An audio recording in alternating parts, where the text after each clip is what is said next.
And it's 10 a.m. right here in Lagos, Nigeria. Good morning, good evening, wherever in the world you're watching from. It's Business Morning, live on Channels Television. I'm Ladi Williams. First off, let's take a look at what's in the news. We see the economic think tank is waiting on the Russia-Ukraine invasion, and he says it has profound and multidimensional implications for the Nigerian economy, especially if it gets protracted at this point. In a statement released today, the Chief Executive Officer of the CPPE, Dr. Muda Yusuf, listed some of the implications and as escalation in the prices of diesel, aviation fuel, kerosene and gas, mounting petrol import and subsidy bill, as well as the aggravation of petrol smuggling. He mentioned that the ongoing war between Ukraine and Russia could drive up the cost of flour, bread and other confectionaries as the price of wheat on the global market would be highly affected, as both countries account for about 30% of the global wheat export.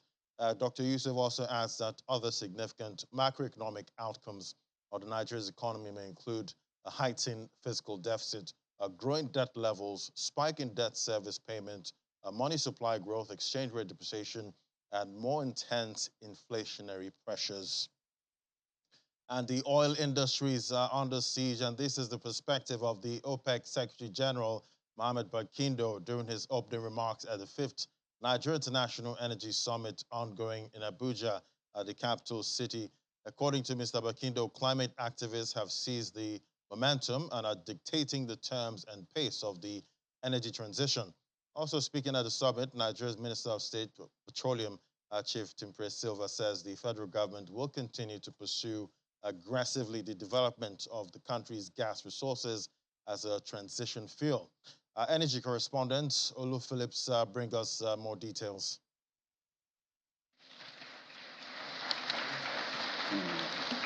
From International Petroleum Summit, it used to be known, to International Energy Summit, Nigeria's government is hosting the world's to arguably Africa's largest forum for the oil and gas sector. With post-COVID and increased climate change advocacy, fossil fuels and hydrocarbon production started to take a hit, with consequences of reduced funding, call for transition to renewable energy and other fuels. At this conference, and very early of the four-day meeting, many hydrocarbon resource-rich countries beg to slightly differ on the conversation about the future of oil use. The Group Managing Director and CEO NMPC Limited provoked thoughts around energy transition, justice, and the implication of rising demand that are capable of causing social chaos if it's not met with supply.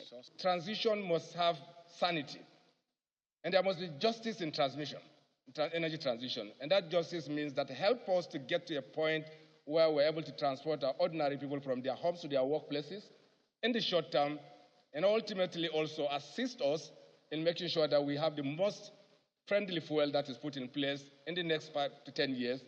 And ultimately, as we also build our ability to put the renewables on the table, and even that we can't do without financing, and we also know that there's shortage of finance in this respect.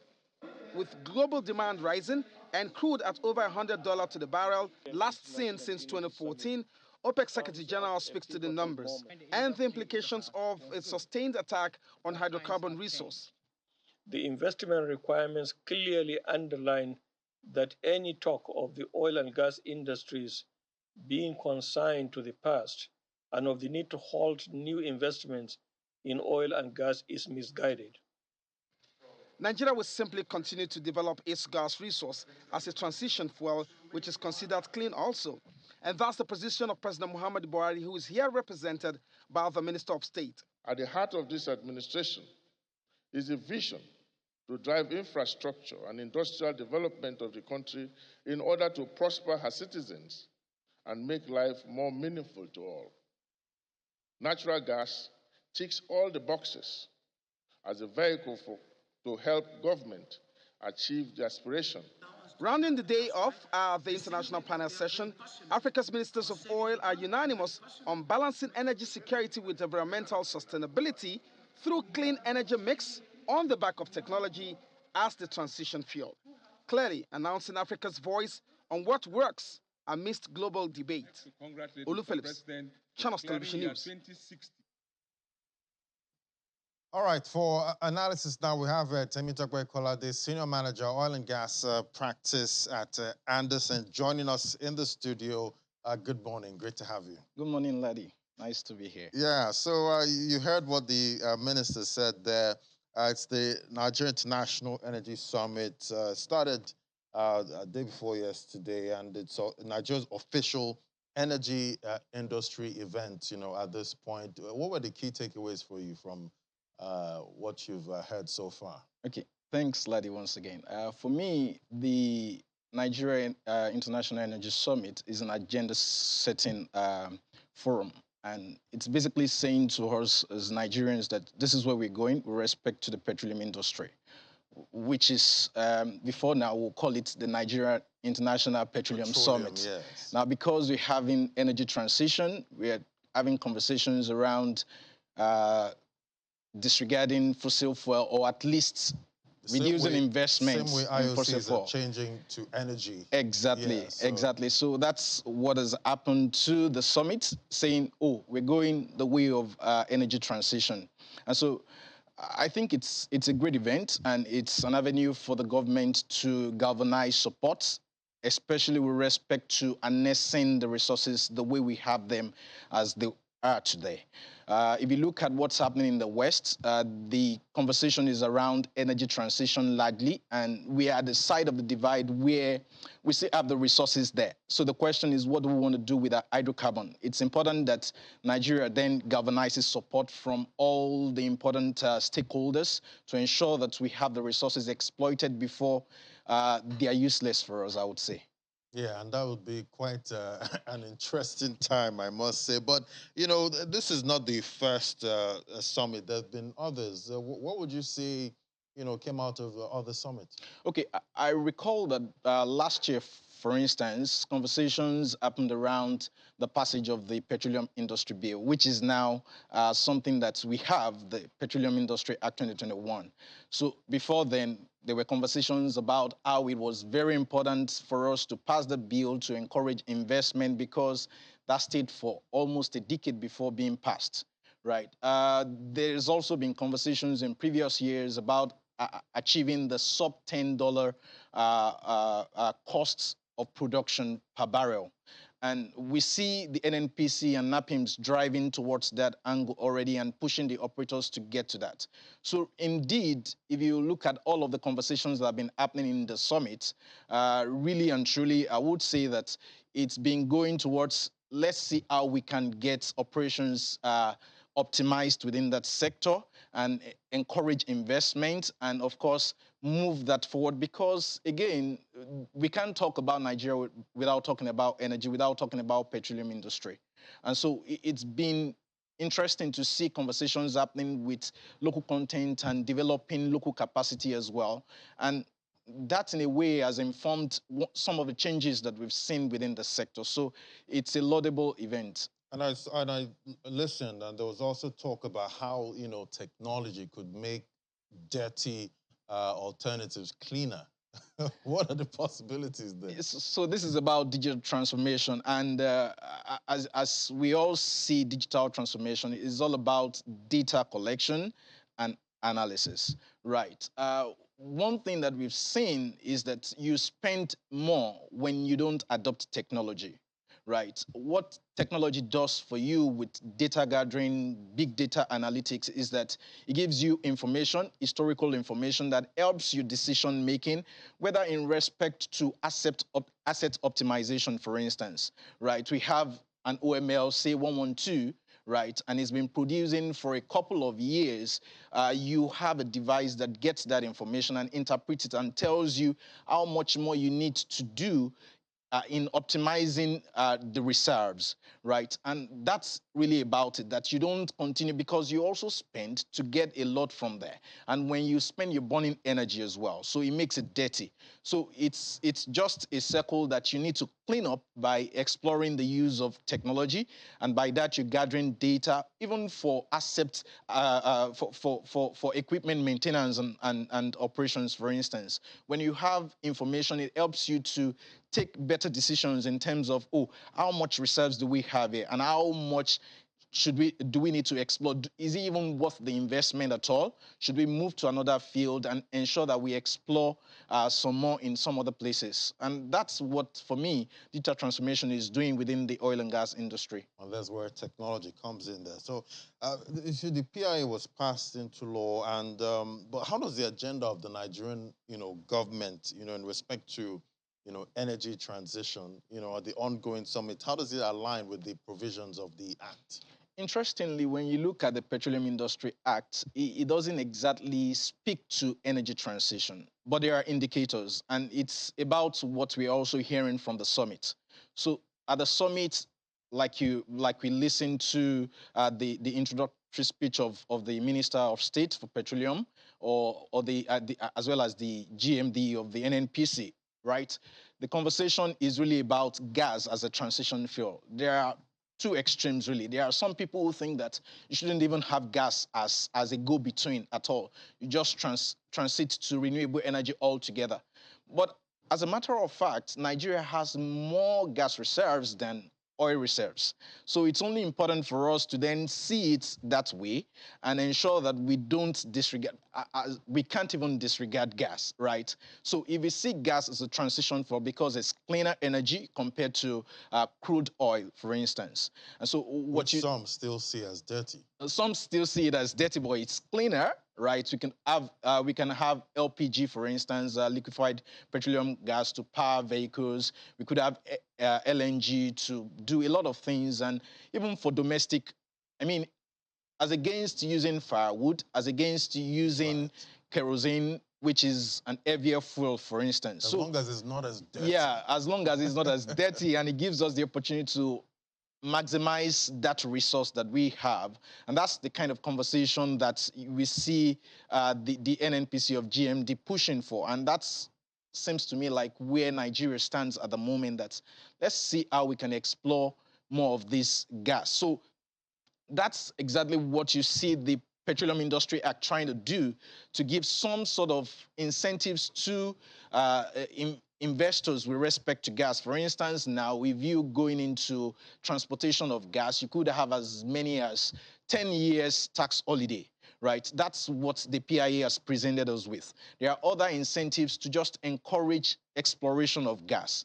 So you see that where the PIA seems to stand is that middle ground where we say, okay, we are gradually leaving out crude oil, but we'll go to gas until we're able to explore as much as we need, and then we move to renewable energy completely. Quite interesting. But, look, talking about gas now, are there any, fantastic incentives, when it comes to, investment in that gas sector? Well, I would say it depends on who the investor is, right? The moment we see a couple of investment, like I mentioned earlier, there is a 10-year tax holiday for those who would, transport the gas. And the essence of that is that we have gas used in Nigeria. Reason because it's even sometimes more profitable for companies who produce gas to export them outside the country. So how do we ensure that we domesticate that? And that's why you see things like the domestic gas pricing policy, for instance, to ensure that gas is made available in country rather than sell it out, even though you might make more selling it out of the country. So let's give some people that avenue to have the some sort of tax holiday if they're able to transport it from one point to the other. The other thing is that, again, if you have an integrated approach to your operations, whereas you operate, say, crude oil, you're exploring crude oil and gas at the same time, you could have some of your costs in gas commingled into your crude oil operation, which is better in a sense because it gives you some sort of incentives to also say, yeah, I don't have to bear my cost for the gas revenue, right? The other thing you see with gas exploration is that, as against crude oil, you don't have hydrocarbon tax paid. It's just the company's income tax. Right, so some of those incentives would say, yes, they are incentives, but again, it's down to the investors to sit back and indeed criticize those incentives and say, is it worth the chase? because of the level of investment required. Even though gas has been identified as a transition fuel, what's also been realized as an estimate across the world is that there is a need for about $120 trillion investment in the transition technologies, right? So there's a lot of investment required. So do we have enough incentives to encourage that investment into Nigeria? I think that would be the real question at the table. And of course, I guess the stakeholders will sit back and look at how they would encourage that investment, which is part of the agenda of this ongoing event. All right, looking at, the case of Nigeria now, what would you say is the optimum energy mix, for this country? Wow. Optimum energy mix. Again, it goes back to where are we in Nigeria?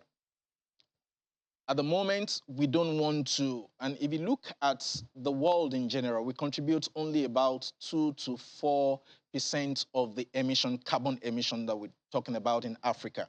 So that's where the GMD of NNPC comes in, for instance, and says that if you're talking about transition, let it be a just transition, right? It's fair to say that in the other part of the world that have been industrialized fully, for instance, there is so much of carbon emission, and there is the need to deal with carbon emission, right? And when the president also went to the Glasgow event last year, it was clear by saying that we're looking at 2060 for transition, right? So it's safe to say that if you're looking at the balance, we're staying a lot with the gas as transition fuel, while we're integrating some renewable energy at the moment and ensure that with time, we are able to then move completely. But of course, the set time is 2060, and we are not ready to get to that point yet. Again, because we don't want to lose the resources that we so much believe in at this point in time. Right. And obviously, oil prices are surging at the moment. And, the narrative now is, Nigeria is not benefiting, from these prices. But how can we change this narrative, in the shortest possible time? In the shortest possible time, hopefully the Dangote refineries. Yeah, I hope Dangote refineries will come to our aid so soon, right? And the reason is because, yes, we export crude, but we don't produce the refined product. So we have to buy at huge cost. And that means a lot of subsidy by the Nigerian government, especially with the plan to continue to subsidize in the near term.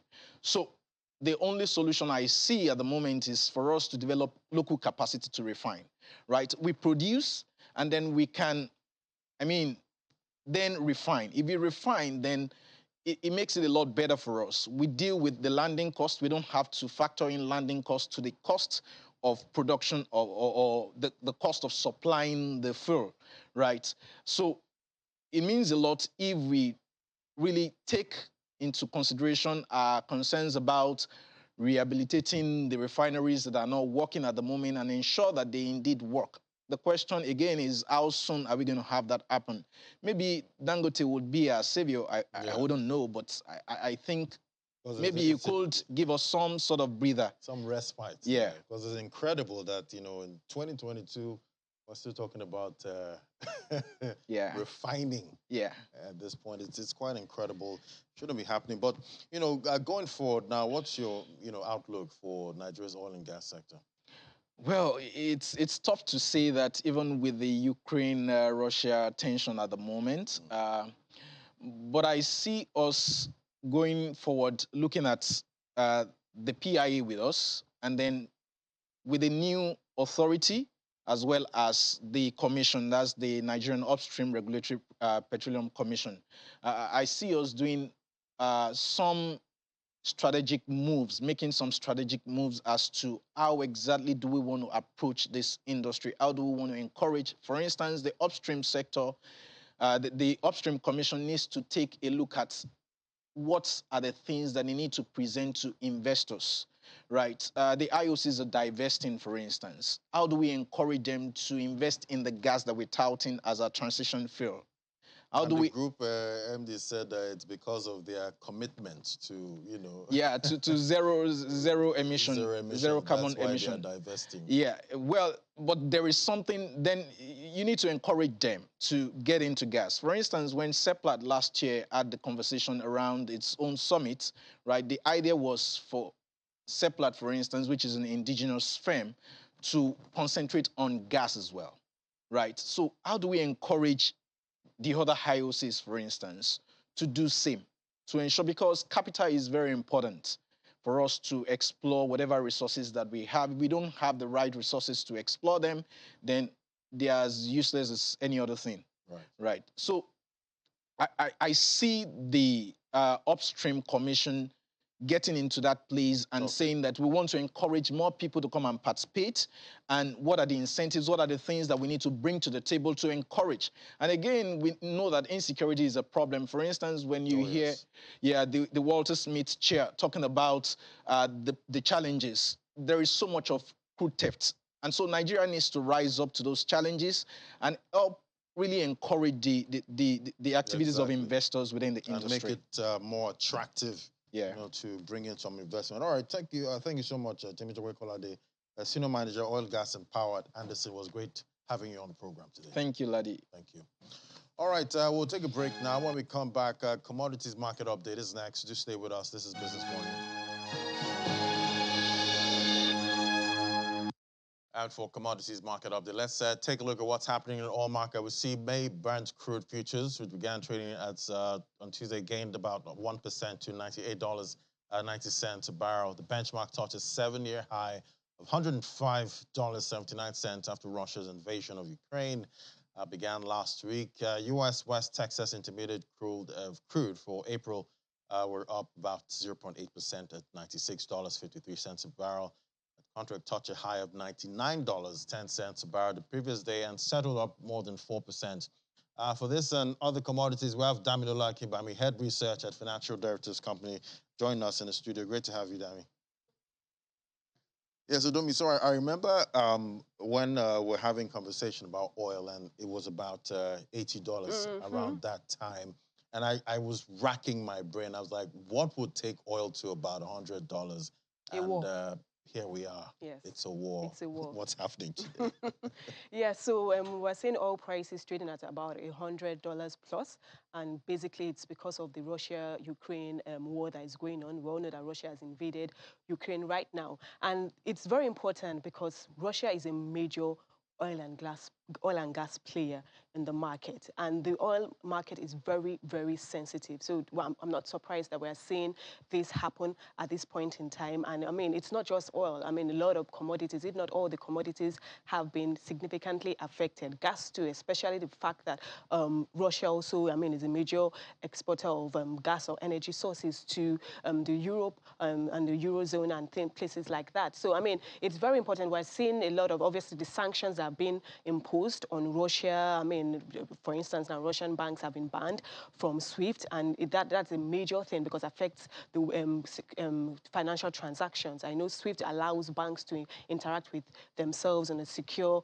channel. So these sanctions are bearing down on Russia, and it's having a major impact on the oil markets. And we're most likely going to see this continue. I mean, oil price is going to stay above $100 depending on how, I mean, for how long this war is going to continue. We know that the talks have started, I mean, yesterday, but it ended with all of them going back home for further consultation. So we don't know where that's going to head. If these talks continue, if there's no resolution in the near term, I mean, we could see oil prices even touch as high as $125 per barrel, maybe even 130. Yes. Was the next target 200?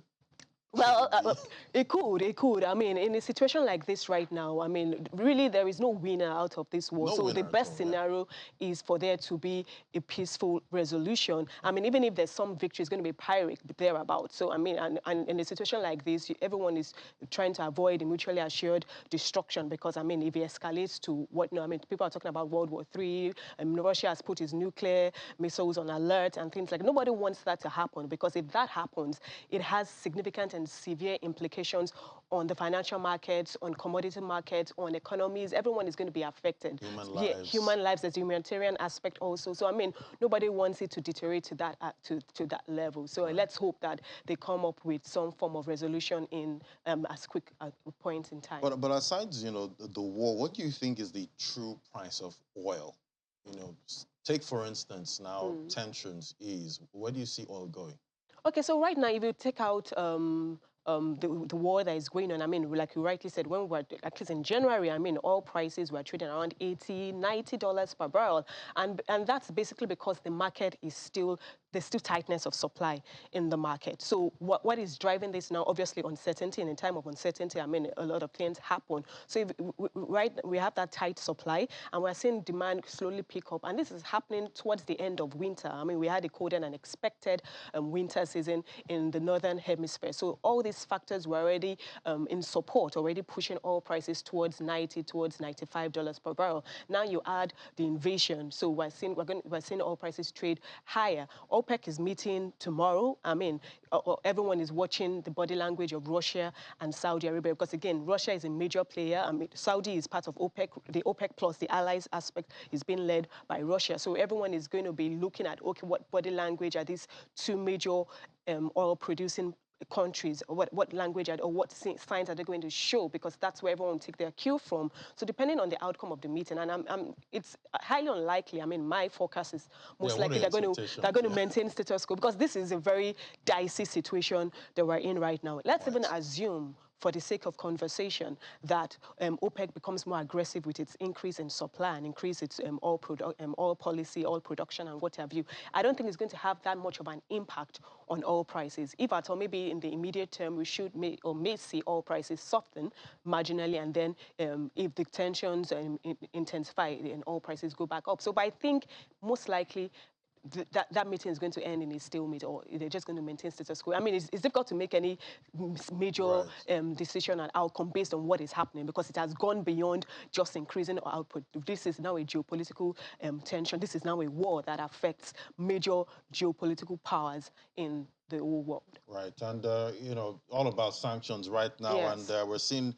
commodities from metals, wheat rallying at this point, and wheat going up. It doesn't look good. It doesn't look good for Nigeria, because we import practically almost of our wheat. I mean, we do produce wheat in Nigeria locally, just about maybe 60,000 tons, which is just about 1% of what we consume. We consume about 6 million metric tons of wheat annually. So we do basically import almost all of our wheat needs from Russia and US. So definitely, again, Russia and Ukraine are one of the two largest exporters of wheat and even corn. So the grains market is dicey right now. And for Nigeria, I mean, if this war continues, I mean, we're already going to see supply disruptions because of part of the sanctions, obviously, that have been imposed on Russia, also affect indirectly, in a way, its wheat exports. Although China has been on the sidelines and sort of like we can't really play a place where China is right now. But so but for wheat, I mean, if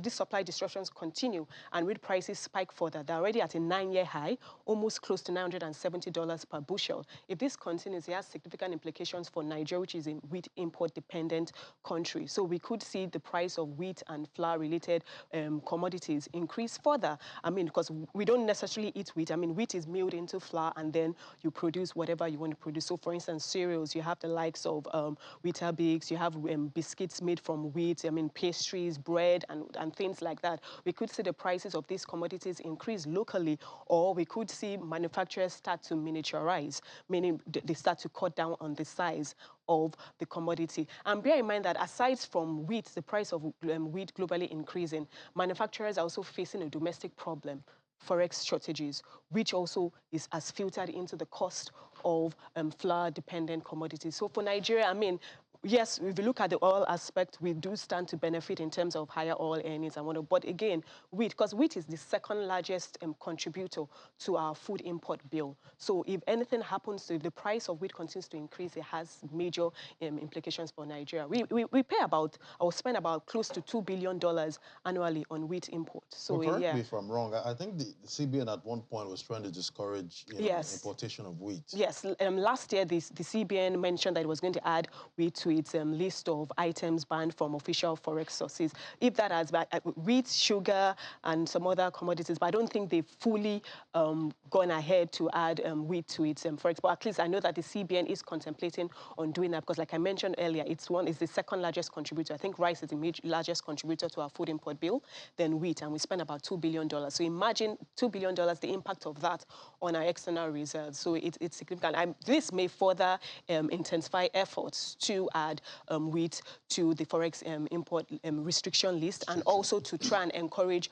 domestic production. But we have a long way to go. I mean, 60,000 to 6 million. I mean, we barely scratched the surface. That's huge. Any possible alternatives or substitute for wheat at this point? Yeah, so for wheat, I mean, some would say maybe corn, but again, corn too is affected because Russia, Ukraine, they account for about a third of global corn exports globally. So definitely there's that. The brewing companies don't necessarily use wheat. I mean, they use more of barley and sorghum for their own beverages. But even look at in terms of other commodities. So for instance, there's wheat flour. I mean, so if you're going to look at a substitute for that, you may be looking at cassava flour, for instance. So, for instance, I know that there was a time in Nigeria when we were trying to shift away from wheat in terms of and we brought up cassava flour, but that died a natural death. So, if you could say that a substitute to wheat is cassava. But again, it's a matter of taste.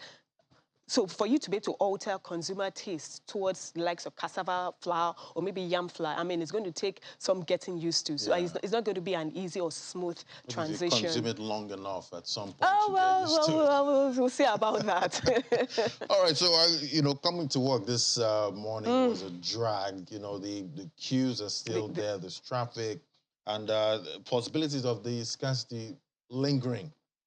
It's out there right now. Yes, yes. And I mean, again, with what is happening in Russia, Ukraine, and the war going on, and the Black Sea region is being affected. I mean, a lot of oil vessels are being trapped on the high seas. So, I mean, that obviously will delay the delivery of oil, for instance, for countries like Nigeria that we import refined petroleum crude. So, again, adding that, Nigeria already has enough of its challenges. I mean, so the aftermath and the side effects of the war are further exacerbating the problems in Nigeria. So, I think, I mean, with what is going on, the fuel queues are here to stay for a little bit longer, unfortunately. I mean, queues everywhere, there's traffic everywhere, productivity is affected, aggregate output is affected. It's unfortunate.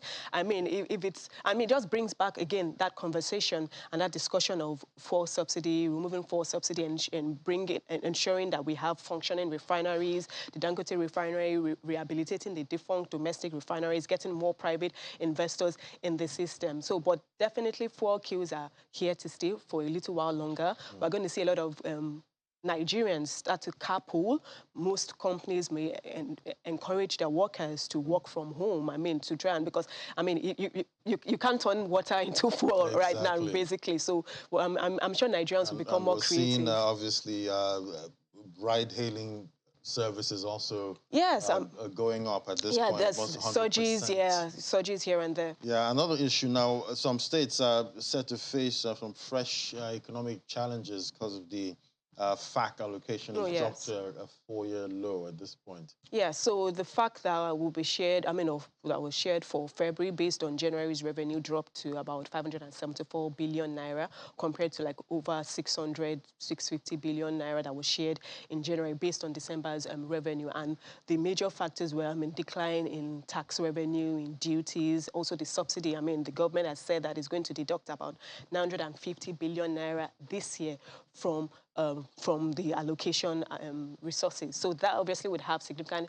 impact. And the states that are already in a precarious fiscal position, it's just going to worsen that situation for them and it's going to make it they are going to find it difficult to meet their fiscal obligations. Again, obviously, the drive towards non-oil revenue, focusing on, because, one would say this is the period where oil prices are higher.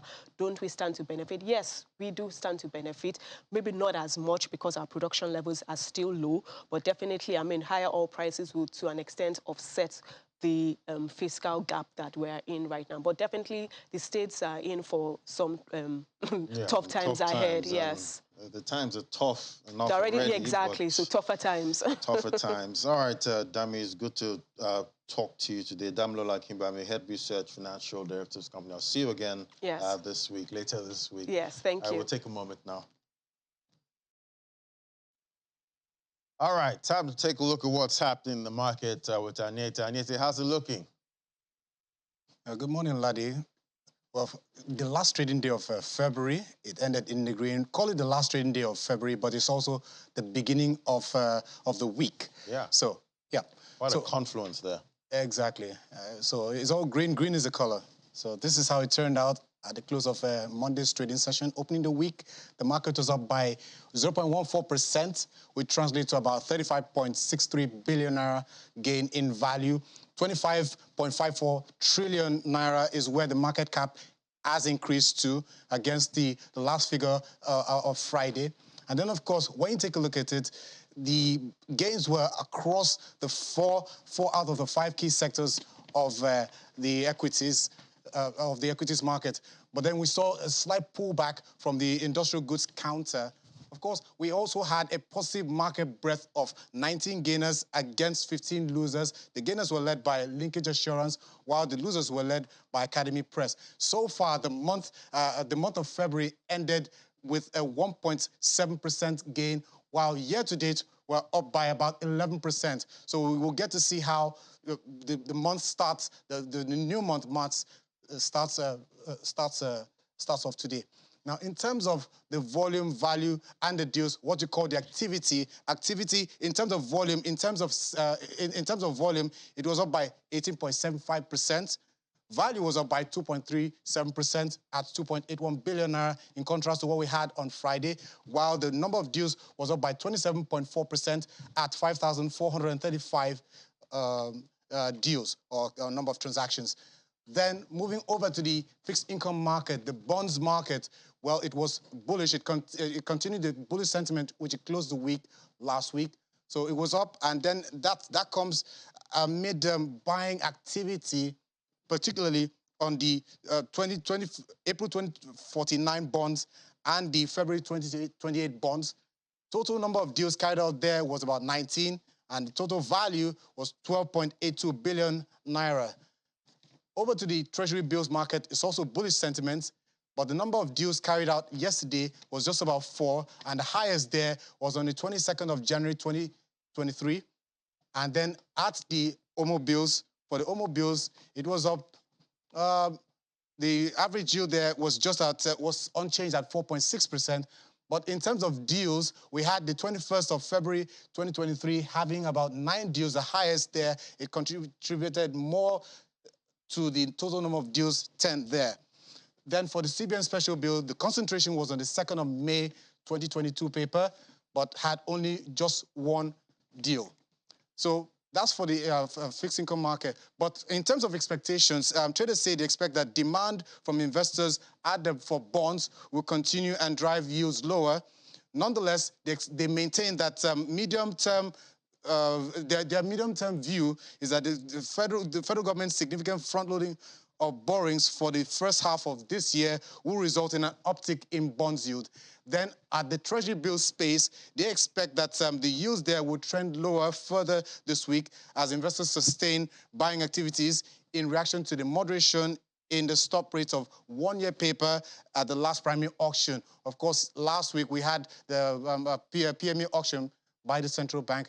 And of course, we also had some mop-up. So this week, they also expect that the CBN may mop up extra liquidity emanating from 359.76 billion naira FAC disbursements last week and about 70 billion naira from OMO maturities. All right, so after the break now, we'll take a look at what happened in the equities market. That's in a moment. Just stay with us.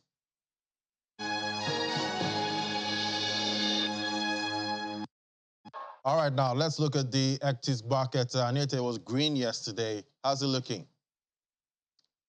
Well, Ladi, like I said, it was the start of the week and Monday's trading. Of course, it was in the green. And of course, what I'm talking about is the month of February.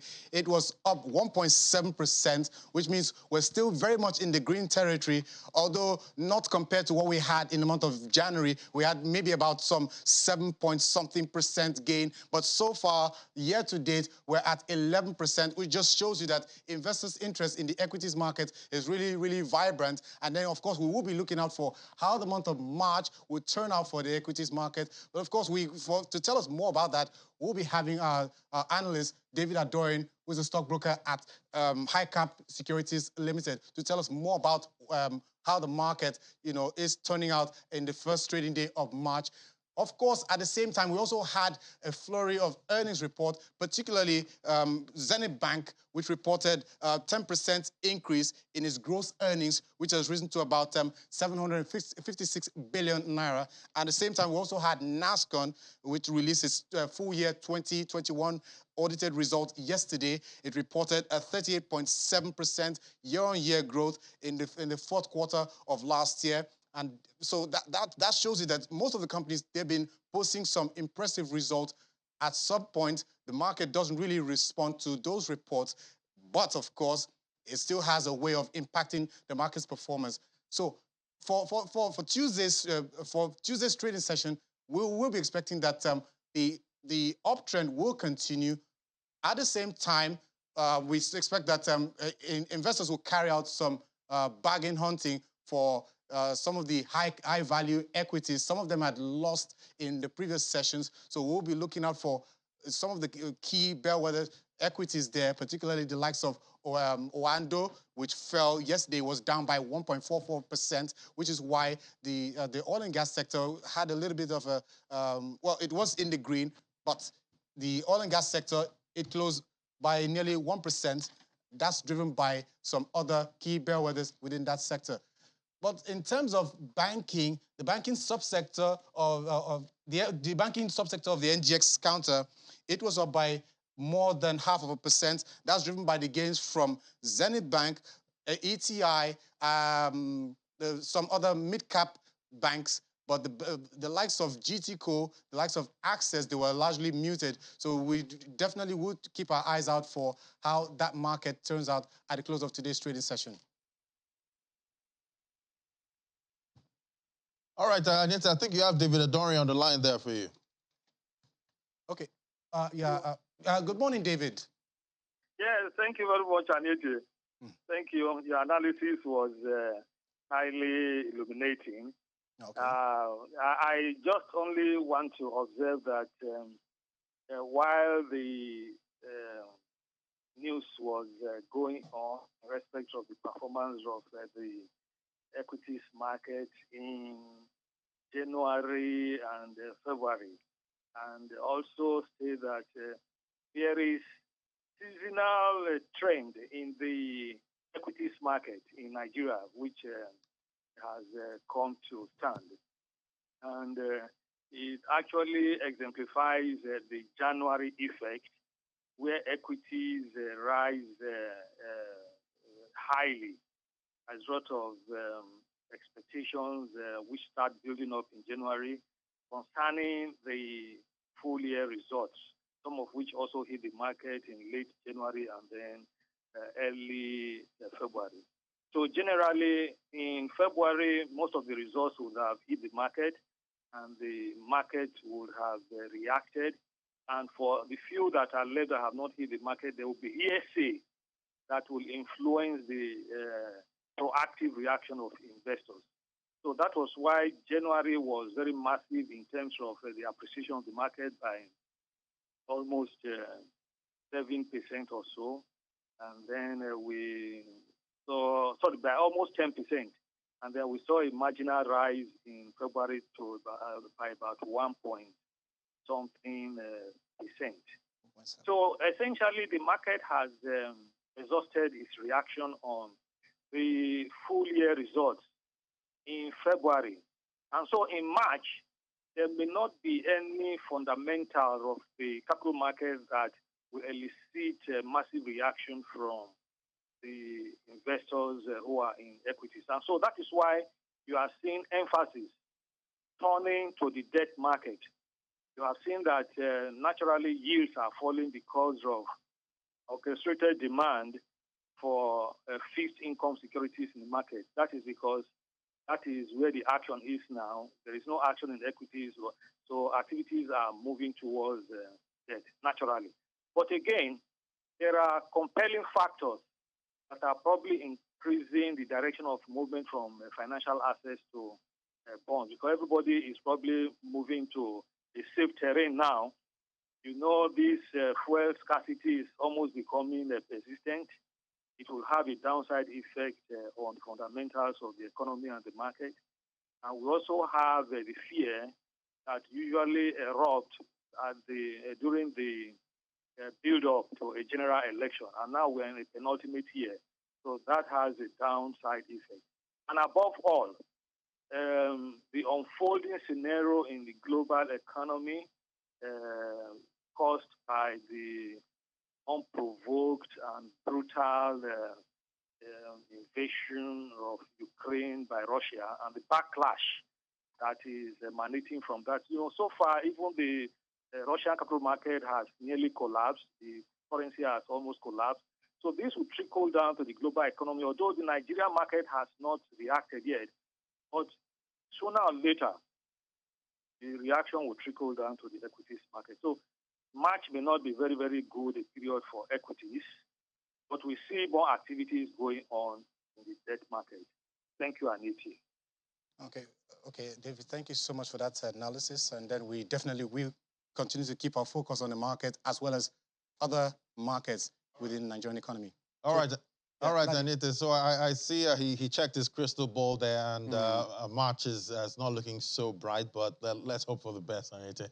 All right, thank you so much. Let's take a look at other markets now. We see, let's look at the Fear Agreed Index in the crypto market right now. We see it's at 51%, meaning it's neutral at this point. Looking at the Fear Agreed Index right now, showing sentiment in the market. We see it's right there, 51 out of 100 neutral, showing that traders are more bullish right now in the market. They're less fearful.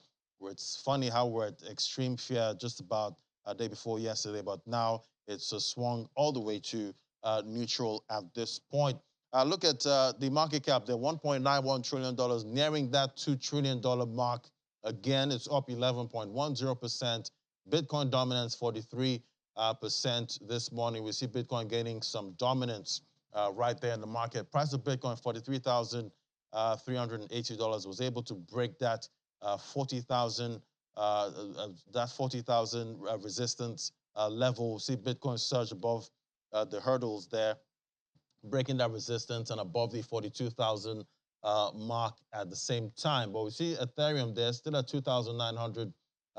Couldn't break 3,000, but it seems the bulls are gathering momentum there for Ethereum. We see some news that came in there. We see small-scale investors actively acquiring Ethereum. That could actually boost the market there. All right, let's bring in Rume Ofi now, digital market analyst. Hello, Rume.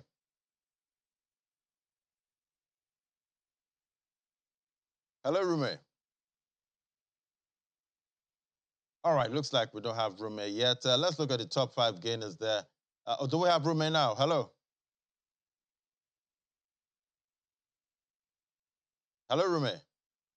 Oh, good morning, Laddie. Oh, great. Finally, I have you, Rume. I thought I lost you there. All right, well, the market is not looking bad this morning. We're seeing Bitcoin breaking that 40,000 resistance and also breaking the 42K. Is this happening because of Russia, Ukraine? Is there any relation to what's happening with the market right now? All right, so it's actually, Bitcoin actually got to 44,000 at some point, right? Went to 33, the way it is now. The truth is, people should begin to see crypto movement and all of this as a form of energy, right? So as the events unfold, a lot of things happen. So let me start from some of the things that happened in just a few days past now. For example, there's a company called VAL in South Africa. They just got an exchange platform from Africa. In fact, they have the largest funding right about now, about $50 million added to what they had before, running up to about $40 million. So that is enough reason for people in this part of the world to say, okay, it seems there's an interest there. Then away from that, eBay, the CEO of eBay, Jamie, is actually saying that eBay is going to be putting cryptocurrency option, Bitcoin option for payment. This is not the first. PayPal did it. Cash App did it. So it's an awareness that is growing, right, at this point in time, which is very strategic. They said they could come up with an announcement on the 10th of March. Then again, you could see all of these donations in terms of supporting Ukraine, right? As about yesterday, a total about $37 million have been received from tracked donations, right? And that's a massive fund coming up. And the fact that it's coming through cryptocurrency is a massive way of adoption. So people are saying that, so this thing can be used irrespective of where I could my location is. So people are sending money even from any part. Then Binance, through Binance Foundation, actually donated $10 million to support Ukraine. STX, in his own, through his CEO, Sam Bankman-Fried, said that every of those people having STX account in Ukraine will be given $25. So all of this put together is that energy I was saying. That is away from what Gavin Wood, the founder of Polkadot and Kusama, actually pledged $10 million if the Polkadot address can be added as part of payment for supporting Ukraine, because we only have Bitcoin, Ethereum, and USDT. So I think all of this put together is the force that is pushing Bitcoin. We're going to see much in March. And it's showing the borderless attributes of Bitcoin there, I guess. Exactly. This is why we need to also come with regulation at this point in time, because it is no longer news globally. This is alternative finance. All right, Rume, we'll keep watching how things unfold there and how it impacts the crypto space. All right, Rume, thank you so much for coming on the program as usual. And do remember, Channels Television does not sell or promote cryptocurrency. What we do is report the market here and tell you what's happening in all markets. All right, that's a wrap on the program. Don't forget to join us at 1:30 on Business Incorporated for updates and developments in the world of business. Thank you so much for watching. I'm Ladi Williams. Bye for now.